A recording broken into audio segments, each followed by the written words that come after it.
এবার শেখ হাসিনার দিক থেকে ভারতও মুখ ফিরিয়ে নিচ্ছেন। কোনো দেশ আশ্রয় দিতে রাজি নয় সাবেক স্বৈরশাসক শেখ হাসিনাকে। তাকে আশ্রয় দেওয়া নিয়ে নানা তথ্য বাতাসে ভেসে বেড়ালেও শেষ পর্যন্ত কেউ রাজি হয়নি।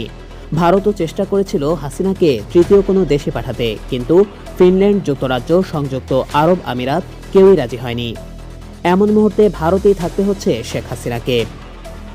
ভারতের ওপর চাপ ছিল ওয়াশিংটনের, চাপ ছিল ঢাকারও। ওয়াশিংটন দিল্লির কাছে জানতে চেয়েছে শেখ হাসিনা ঠিক কোন স্ট্যাটাসে ভারতে বসবাস করছেন। অন্যদিকে ঢাকার দাবি ছিল হাসিনা ভারতে বসে কোনো রাজনৈতিক বক্তব্য দিতে পারবেন না। গত ৮ আগস্ট অন্তর্বর্তী সরকার দায়িত্ব নেওয়ার পর থেকে ভারতকে দাবি জানিয়ে আসছে হাসিনা যেন রাজনৈতিক বক্তব্য দিতে না পারে। তারপরও যুক্তরাজ্যে ভার্চুয়াল সভায় বক্তব্য দেন শেখ হাসিনা, যা ছিল ৮ ডিসেম্বরের ঘটনা।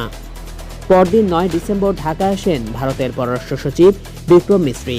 দুই দেশের পররাষ্ট্র সচিব পর্যায়ে বৈঠকে ঢাকার পক্ষ থেকে তীব্র প্রতিবাদ জানিয়ে বলা হয়, ভারতে বসে হাসিনার বক্তব্য পছন্দ করছি না আমরা। অবশেষে নয়াদিল্লিতে বৃহস্পতিবার সাংবাদিকদের বিক্রম মিশ্রি জানিয়েছেন, বাংলাদেশের অন্তর্বর্তী সরকারের বিরুদ্ধে ক্ষমতাচ্যুত প্রধানমন্ত্রী শেখ হাসিনার সমালোচনাকে ভারত সমর্থন করে না এবং এটি বাংলাদেশ ভারত সম্পর্কের ক্ষেত্রে খুবই ছোট বা তুচ্ছ বিষয়। এ অবস্থায় আন্তর্জাতিক সম্পর্ক বিশ্লেষকরা বলছেন, শেষ পর্যন্ত ভারতও মুখ ফিরিয়ে নিচ্ছে বলেই মনে হচ্ছে। তারা মনে করছেন এ অবস্থায় আরও ছোট হয়ে আসছে হাসিনার পৃথিবী। Desk report, PD trendy news, Dhaka.